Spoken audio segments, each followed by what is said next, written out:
Hi everyone and welcome back to my channel, Film Scene. This week I'll be reviewing my fourth and final installment from my October film series, and I will review The Babadook, which is directed by Jennifer Kent, and it came out in 2014. And it was actually a Kickstarter campaign, which I thought was pretty cool. Their goal was to raise $30,000, and they ended up raising $30,071, so it's pretty awesome. It was shot in Sydney, Australia. This film follows two main characters. We have Amelia, who is the mom, and we have Samuel, who is her son. And one day, mysteriously, excuse me, a book called Mr. Babadook shows up in their home, and she reads it to her son at nighttime, and it turns out to be a really scary, horrifying story, essentially. And we find out later that her husband died when he was driving her to the hospital to have her son. So her husband died on the day that her son was born. So this caused a lot of resentment with their family, and a lot of just sadness and pain and grief. And eventually the son picks up on it and he starts acting up in school. So that's essentially the foundation of their relationship. And I would like to start with my likes and then go to my dislikes. I actually don't have any dislikes at the moment, but we'll see how that goes after I talk about the likes. So yes, I really liked the fact that the demon in this film wasn't seen very much. It was more the anticipation of seeing him, and it was more of a metaphor for grief is what I got from it and what I've read from other articles online. But I liked that it was the anticipation of seeing the creature. I hadn't really seen a film like that before.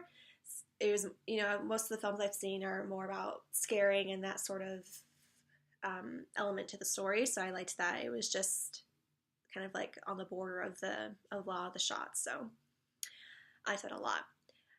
I liked the grief metaphor because there's like this sort of idea that monsters live inside us, and I think this film really took that to heart because grief and sadness and some depression can be a monster, and I like that metaphor for this film, especially considering the family's background and their history.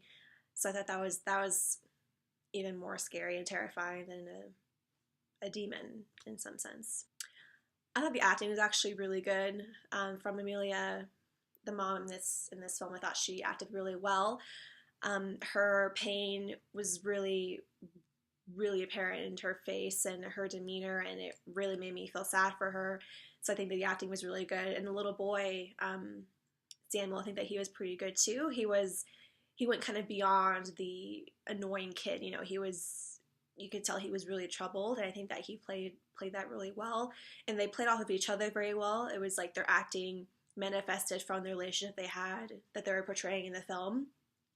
So I think the acting was really good.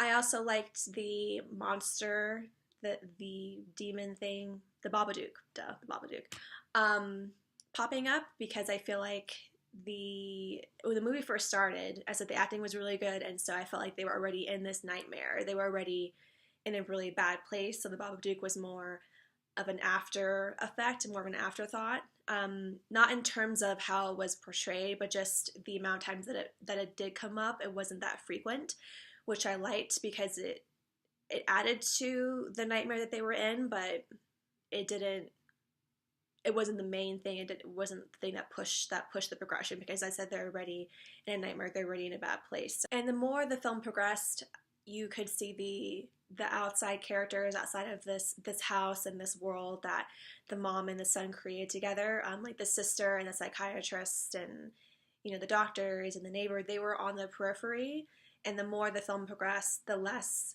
they interacted with the mom and the son.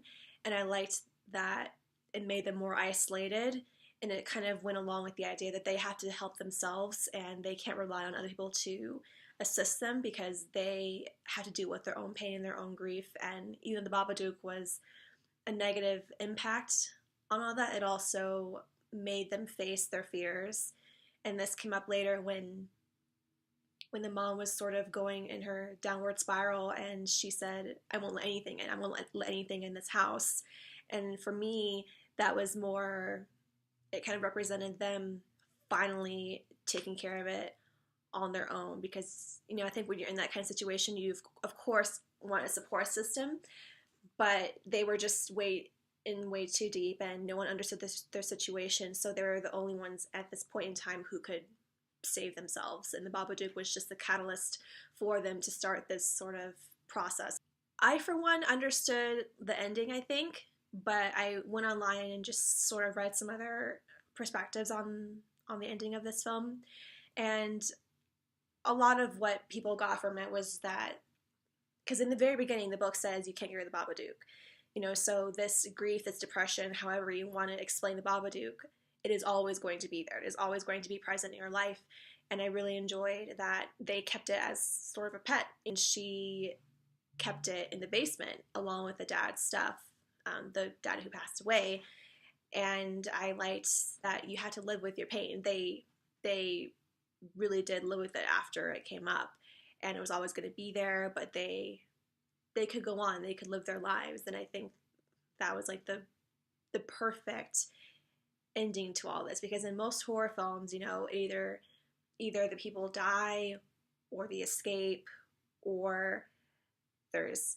a second movie, you know, where it comes around again, but in this one there is no denying that it will be there forever. And even though that could have been a very, very sad ending for the two of them, they ended up just accepting it, and they lived their life, and that's all you can really do, I think, when you have something tragic like that happen to you.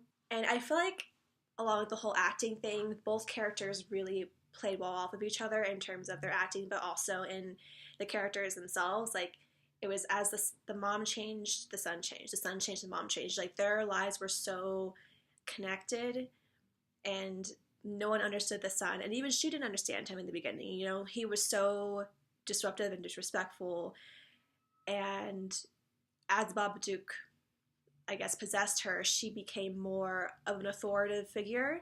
So I think that helped their relationship, because he realized that she's the mom, it's only the two of them together, so he has to listen to her and obey her, and then he changed.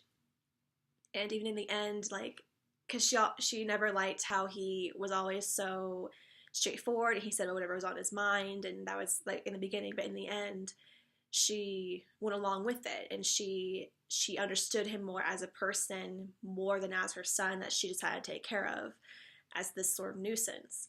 So I really liked the relationship, and I feel like even though there are a lot of sort of possession, exorcist horror films, this was a very different take on it, because the demon did possess her, and she did change, and, you know, all those things are, you know, obvious. But this is a different possession film, because you weren't, at least I wasn't entirely sure if this was already in her, and the Babadook just manifested itself as what she was already feeling inside, or if the demon entering her soul changed her chemistry and her personality.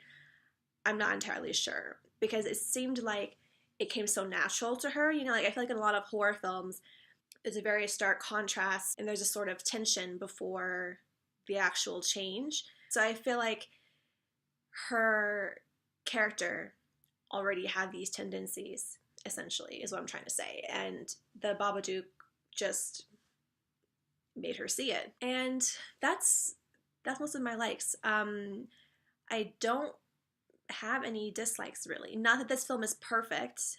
I think it was a good wrap up for horror films to me for this month. It was a very artsy film, I feel, more than like a horror, scary type of film, but it was still a thriller. And I think that makes it more of a scary film because of the reality of what they were dealing with. That is the last film to my October film series, and I appreciate those who watched. So thank you for watching, and I will see you in the next film. I want to do a TV review next, I think, because I want to kind of get back into that. But yeah, so that is the end of the series. Okay, but I don't know why I keep talking. Okay, bye!